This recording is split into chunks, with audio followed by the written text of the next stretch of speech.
Shalom, my friends. Shalom, my enemies. This is your old pal, Rabbi Sol Solomon, founder and spiritual leader of Temple Sons of Bitches in Great Neck, New York. And oh my God, I can't see anything. Where the hell are my glasses? Oh my God damn it. My eyes are hurting here. And we have on the telephone here, on the Telephonicus, let me make sure that's loud enough, is Bob Brader and Suzanne Bachner. They are theater people. They have been on this program just over, oh, that's so much better. Oh, my cataracts are just exploding in my head. Ladies and gentlemen, we're here with Bob.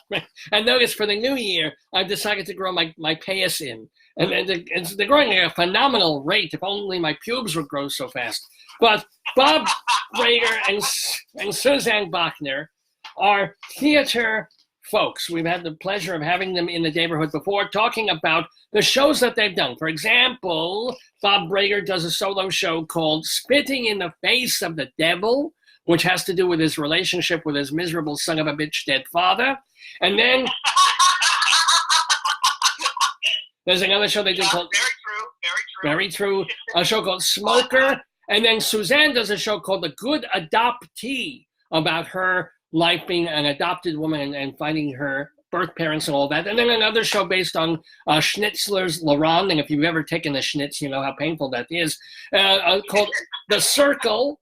So the reason we're having them back on the show so soon is that they're pushing these shows. They want these shows to be done. And one way that they're trying to have them done in the theater community, both in New York and across the country, is by showcasing them, by showing off parts of these shows, which they're going to be doing at a thing called APAP.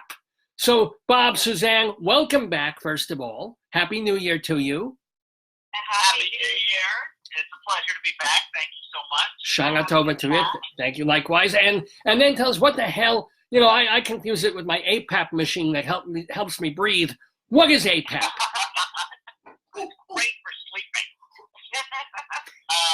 But it's the Association for Performing Art, it just changed it. Professionals, yes.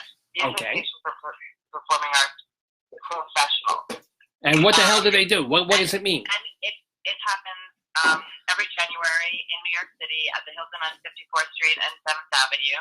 Uh-huh. And theater professionals from all over the world come and meet each other and see showcases and hang out and do workshops.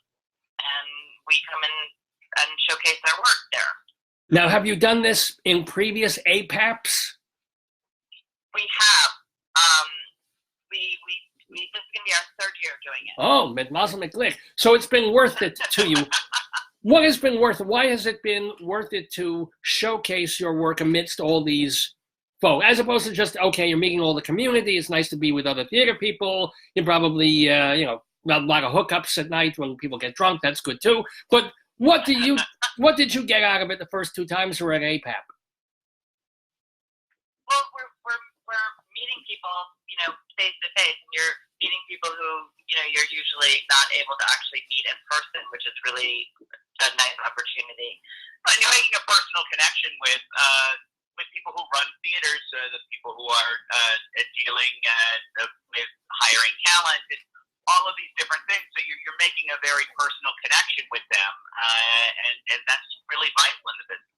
Okay. So has it led, the most important question, has it led to any productions of yours in festivals and other theaters? Have you hooked up with someone you wouldn't have met otherwise, and they say, oh, come down to our thing for a weekend and do your shows?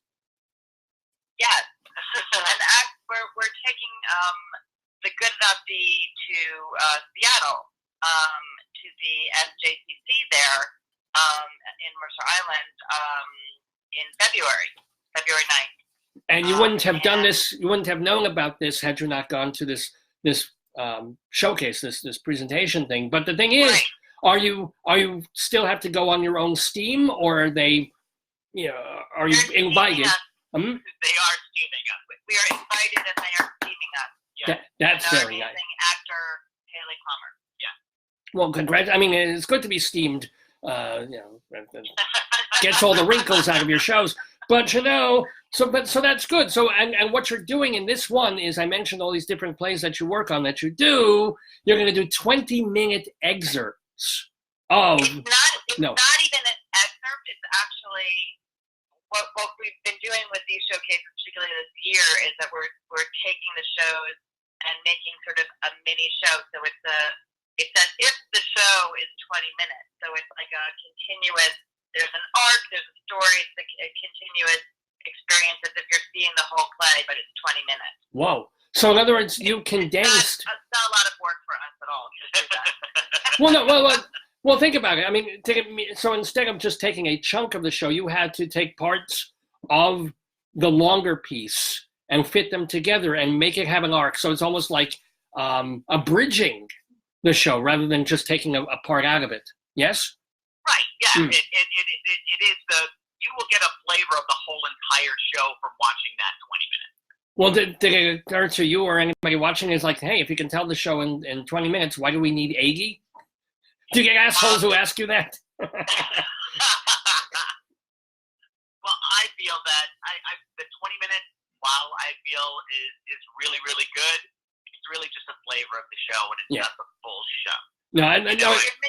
You're missing characters, you're missing moments. Yeah, but it sort of it gives you the appearance of a full story told. Yeah, I mean, we also some of our solo shows we have 60-minute versions, like Bob Smoker has a 60-minute version that we do and an 80-minute version that we do.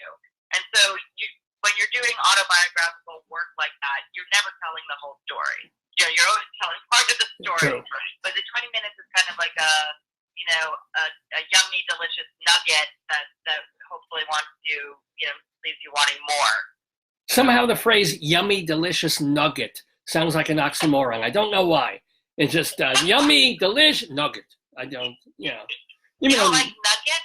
No, nuggets can be delicious. Chicken nuggets can be nice. Chocolate-covered nuggety things, but yeah. Nougat is all right. Let's say yummy, delicious nougat instead. Now, speaking of because I don't want this segment to be completely about me, but I do want to go off on a rail and talk about me for a moment about the show, because I'm dealing with the same thing that you are. We did a showcase of my comedy, Shalom Dammit, an evening with me, and we did it at the Dramatists Guild studio thing that they have there. It was great, and people laughed and they loved it. And then I get people telling me, well, what you should do is bring it to a cabaret and you cut it down to 55 minutes and you do it this. And I'm like, if I wanted the show to be 55 minutes long, I would have written a 55 minutes long show instead. As it was, I was cutting a show that was 2 hours long down to an hour and a half. And then it's like, oh, no, you need to cut. Just cut. You can do it. It's just comedy. There's no arc. There's no story. I'm like, fuck you. Yes, there's a story. God damn it. You're just too dumb to see what the hell it is. Goddamn people. Well, don't you know, Rabbi, that everyone knows better than the person who actually created and or lived the story? Everyone knows better. It's so true. But I'm thrilled to hear that you were able to create, not instead of the shows that you do, but alternative versions that allow you to do a 55-minute version in festivals, to do a 20-minute version in showcases. It doesn't take the place of the main big thing. It's there instead, and a usable thing that allows you to go many more places and do many more things. Right, and I think that's one of the important things when you're kind of doing solo shows and things like this is to have some of that flexibility, to be able to do like an hour long or your full 90-minute show. It allows you to go more places, because there are some places that are like, we only do 60-minute productions. So when it comes to solo shows, so you have to fit into their criteria without hopefully damaging your show. Now let me ask. The other booking that we have coming up in the new year is BOB BRADER SUZANNE is going to the Grange in Vermont. Ooh. And that came about in the One and Only Festival. Yeah. And that came about sort of roundabout through showcasing at APAP, but he's bringing the 60-minute version of Smoker there. Cool. Because of the festival, and also because we love doing talkbacks after the shows, and that allows us to add a talkback, which we don't usually get to do when we're doing a festival because of the schedule. Oh, I'm so glad you mentioned this, because I read an interview with you guys. It's funny. I was talking about the Clyde Fitch report earlier on a whole different reason. Dave was on the show, but they did a terrific interview with you guys, and they mentioned a great question of the stupidest thing anybody's ever asked you at a talk back after one of your shows. And it's so wonderful. Bob, could you please tell us the dumbest goddamn thing? And this was in California. This, of course, was on the West Coast. This is, of course, in the Sunshine State. San Diego. Yeah. San Diego. And actually, that's where we met Haley Palmer after For the Good Adopt Me. Yeah. Hello. What do you think?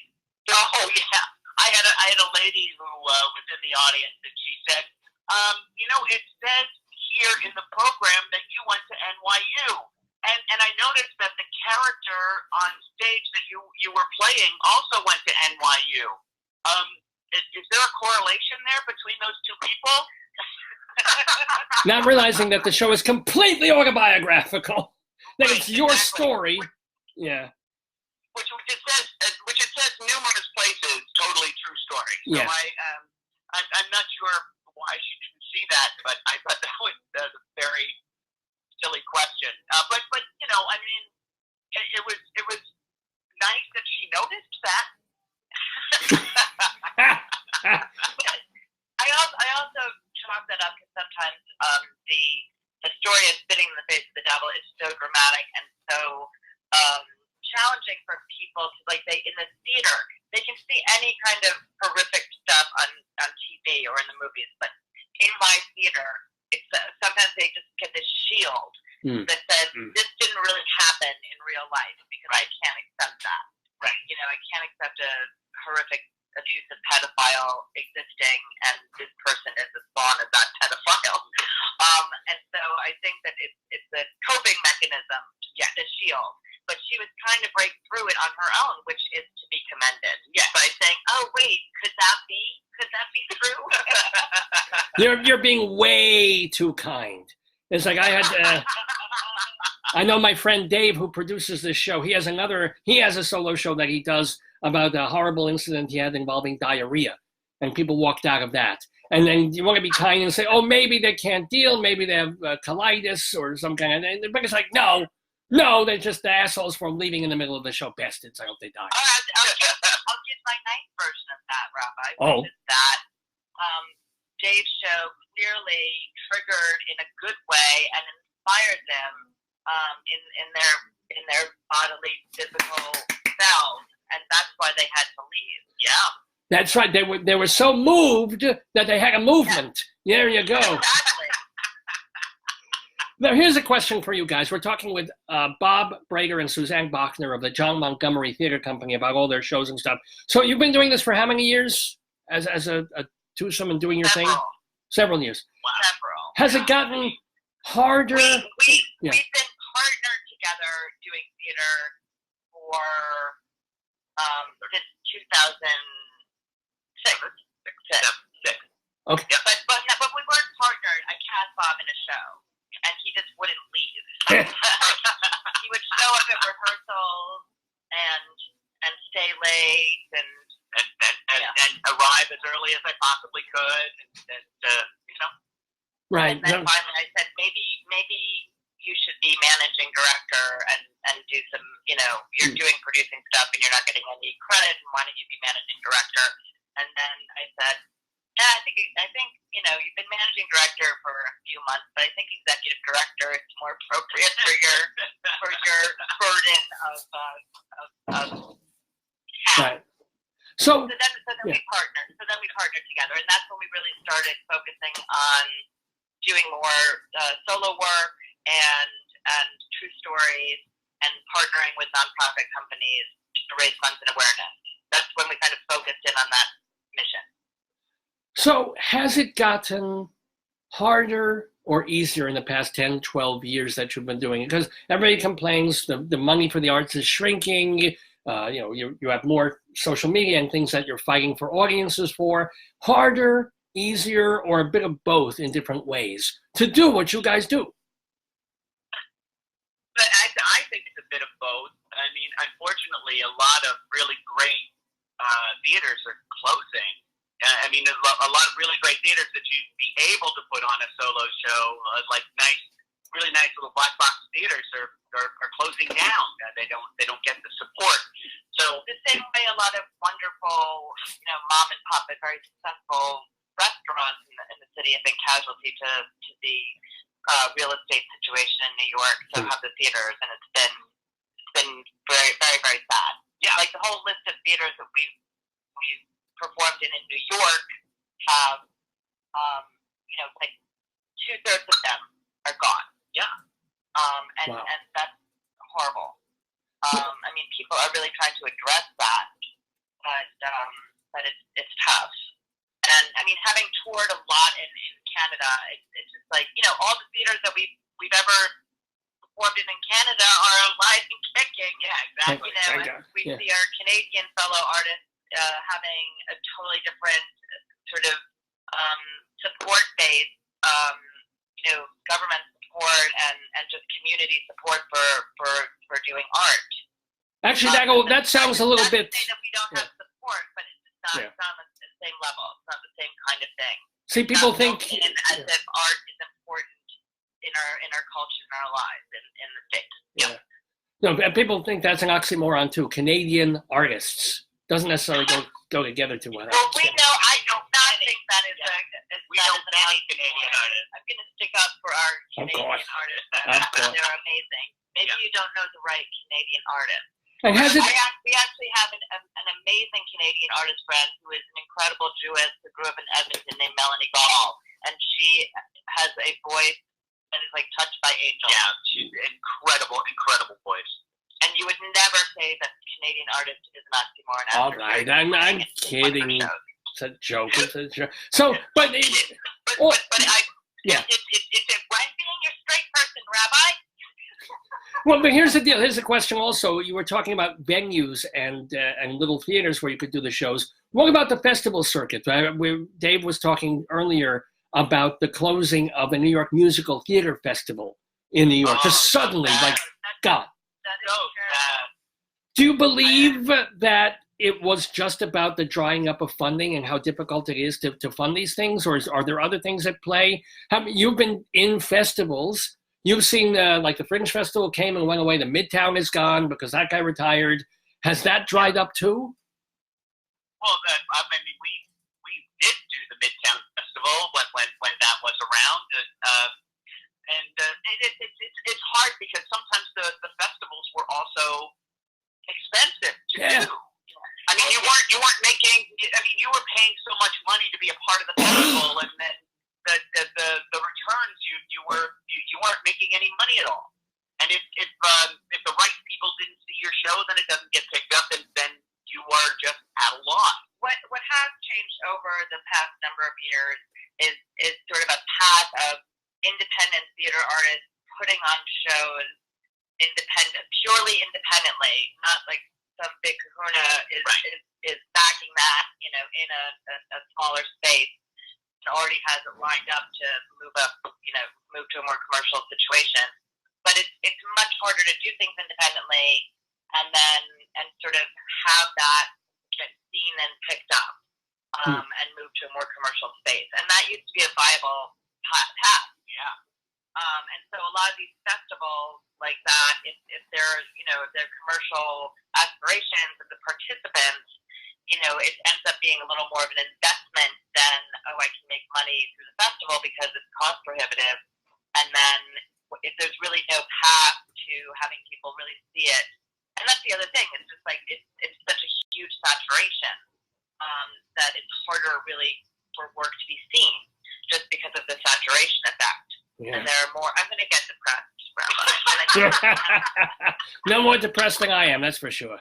No, but it's true. It's a terrible, mostly a terrible. I can't imagine anybody even expects to, quote, make money doing what you, I mean, to break even would be nice, but to make even a friggin' living doing what you do, it's amazing. And again, I don't know if we asked this a year ago, but you don't have day jobs, right? This is your job? We have side hustle. Yeah. All right, that's right. Side hustles. You got the which of you is the whore? I'm an actor. Bob's the whore. I'm a pimp. There's no doubt about that. But I also, in tough times, also pimp out myself. There you go.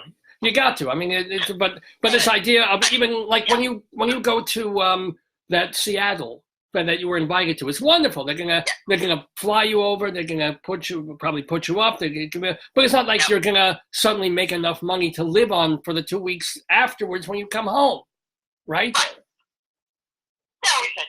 We probably could. Yeah, we could do that. We could live for 2 weeks. Oh, Maybe. Yeah. I need to move to Seattle. Let me tell you. New York City, Right. If we left New York City, then we could live for many months. Whoa! Good job, guys. Good job. But we also I direct other people's shows. I've been focusing on solo shows, so I'm a dramaturg developer and director of solo shows. And Bob does dramaturgical work. He's the dramaturg on The Good Adoptee, but he also works with other people developing solo shows in that capacity as well. So we get to do a little side hustle that is at least artistic, and fun, and we do some classes together in various locations. Yeah. Now, what about personal work? I mean, we're going to close up our chat here with Bob Brader and Suzanne Bachner, reminding you that first of all, can the general public go to this APAP thing, or do they have to register so they can see the tiny versions of your larger shows? See our short, absolutely. Oh, okay. And I mean, if anyone goes to our website, JMTCtheater.com, there is a link. It says APAP. There's a thing on the menu bar. It says APAP 2020. That's all the information. And you can see sneakier peeks on our video. Yeah, because we have a video of all of three shows that we're going to be doing, so you can get a sneak peek there of what we're going to be showcasing. And also on the Tuesday of APAP, Tuesday the 14th, it's the closing day of APAP. We're doing a bonus show of Spitting in the Face of the Devil, which I love how you described, Rabbi. So we're doing Smoke for the Good Adoptee Circle, and then Spitting in the Face of the Devil, because we are videoing them for people who did not get to see the festival. I mean, the shows in showcases in person. And so that's going to be really fun. That's Tuesday at 5 o'clock and 7 o'clock. And so they just have to make reservations with me. Yep. And you can find out how on right there at jmtctheater.com. JMTC, John Montgomery Theater Company, JMTC.com is the place to go. So the last question for you guys is, the 4 shows that you're doing at APAP, they're done, they're old, you've done them for a couple of years now. What's cooking, if anything, and if you're really ready to talk about it, are you working on new solo works? Are you working on another project together that's different and new? Well, I'm working on a new play called Conversations with My Divorce Attorney. And that is almost done. Almost ready for other people besides my actors and dramaturg, Bob, to see. So I'm very excited to complete that. And Bob is working on a fantastic new monologue. I'm working on a new monologue called It's a Rocky Life. And it's about, I used to be a Rocky Horror player at the 8th Street Playhouse. So it's about being a Rocky Horror player. Whoa! Can you give us a little taste of like a funny incident or some ridiculous thing or thing that you did or witnessed when they were doing Rocky Horror back in the day, the midnight shows that people used to go to in the Village? Well, I can tell you that I used to go to the 8th Street Playhouse dressed as Brad. I did it when I was in college, '87, and I would go to the theater dressed as Brad all the time, even when because I wasn't performing there, I would just go to the theater dressed as Brad. He performed in Pennsylvania. Right, for many In years. the sticks, he was Brad. And so the one day I was sitting there, and this woman came up to me. She was in a Janet outfit. She had a mohawk and pink hair. And she said to me, "Hey, do you know the part of Brad?" And I was like, "Yeah, of course I do. Look at me. I'm dressed as Brad. I know the part of Brad." And she looked at me and said, "No, really. Do you know the part of Brad?" And I said, "Yeah, I do." She grabbed my arm. She pulled me over to this gentleman who I didn't know who he was at the time. It was actually Sal Piro, and who is the head of the Rocky Horror Picture Show fan club. And he turned around and he was like, "You look great. Do you know the part?" And I was like, "Yeah, I know it." And he's like, "Great. You want to be our Friday night Brad tonight?" And I was like, "Oh my God, I'm going to perform here at the 8th Street Playhouse." And so I was totally nervous, and me and the lady with pink hair went over and started working out the opening number, the Damn It Janet number. And then I went on it on a 300 screaming fan. And it was terrifying. My knees were shaking. I remember I was absolutely terrified. And after that, Sal Piro came over to me and he was like, "Hey, you're pretty fucking good. You want the part of the Friday Night Brad?" And I was like, "Oh my God, I'm going to be the Friday Night Brad at the 8th Street Playhouse." And that is how it all started at 8th Street.